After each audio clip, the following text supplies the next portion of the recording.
Hamınıza salam dostlar. Gördüğünüz kimi tavukların yanındayım.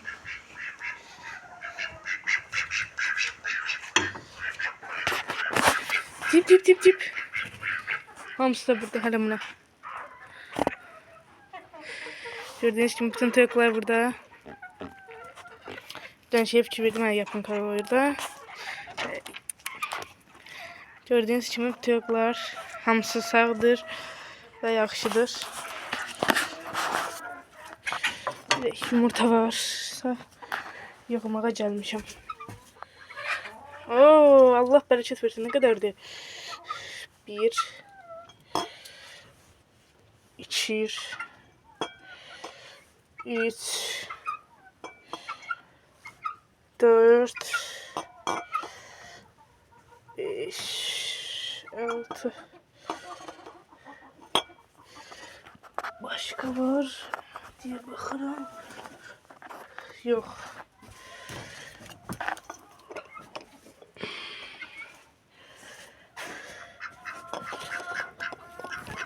Diye bu kadar.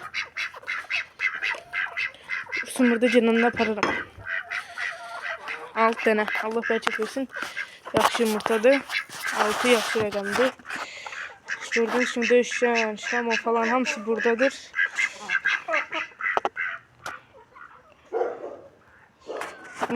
Yumurtlayanları sayak. Bu 1. O 1.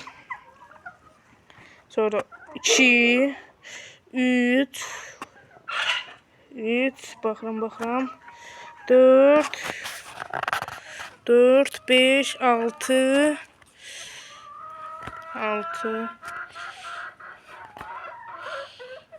sonra diyen 7 o da yumurtluyor 7 sonra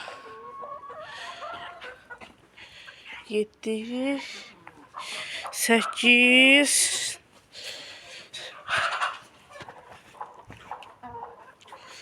8 hələ ki 8 sayabildiğim qədərilə 8 dənəsi yumurtluyor. Bu nələ? Siz niye yumurtlamışsınız tezələr? Ve biraz toyuk var ya burada toyuk. Yamacıymıştır. Kış. Yok burada toyuk yoktur. Ben gözüm az değil. 8'den toyuk, yumurtlayan toyuk yok idi. Çox idi, daha çox idi. Ne bileyim. İndi 8 dənədir. Bunlardan da gündəlik 3 ya da ki 6 yumurta götürə bilirəm. Xarkov'du. Bunlar Xarkov yumurtlamır. Azı qalıbdı. Çolpa da elə. Astrologun biri yumurtluyor. Geçit damazlıq xırız və əsl. En son videoma düz 50 baxış gəlmişdi. Çox təşəkkür edirəm. 12 like gəlmişdi. Like atanlar Allah canınızı sağ eləsin. Bu videoda inşallah tutub yaxşı bir like alar. Like atın, mən də daha çoxunu çəkməyə çalışım.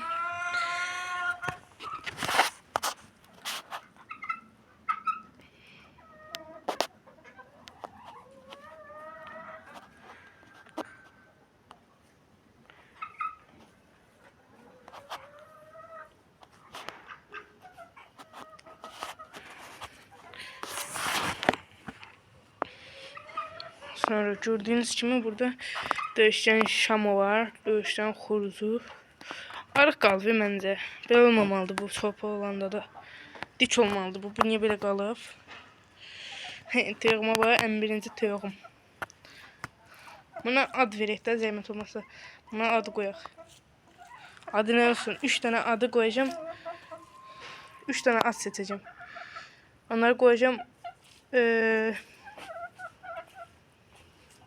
Qabağını özü seçəcək. Görək adı nə olsun onun. O mənim ən birinci tövğümdə ona ad qoymalıyım. Kirpidir, ona baxın. O da yumurtluyor. O inşallah 40 düşər. Sonra bu da şeydir. Nə deyirlər ona? Brahma sortudur. Xorduzdan bu. Yeni sortu var. Yekə tövğdən deyir o da. Hələ bağlıdadır. Dostlar sağ olun, salamat qalın. Yeni videoda görüşmək üzere.